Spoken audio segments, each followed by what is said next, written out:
حضرت عائشہ صدیقہ رضی اللہ تعالی عنہما بیان کرتی ہیں، رسول اللہ صلی اللہ علیہ وآلہ وسلم نے فرمایا، 6 قسم کے لوگوں پر میں نے لعنت کی اور اللہ نے بھی ان پر لعنت کی، اور ہر نبی کی دعا قبول ہوتی ہے۔ اللہ کی کتاب میں اضافہ کرنے والا، اللہ کی تقدیر کو جھٹلانے والا، طاقت کے بل بوتے پر مسلط ہونے والا شخص تاکہ وہ کسی ایسے شخص کو معزز بنائے جسے اللہ نے ذلیل بنایا ہو،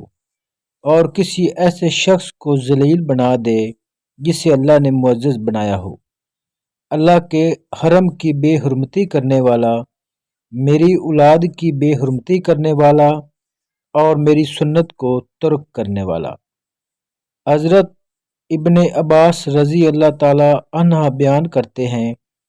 کہ رسول اللہ صلی اللہ علیہ وآلہ وسلم نے فرمایا، میری امت کے 2 گروہ ایسے ہیں جن کا اسلام میں کوئی حصہ نہیں، یعنی مرجئیہ اور قدریہ۔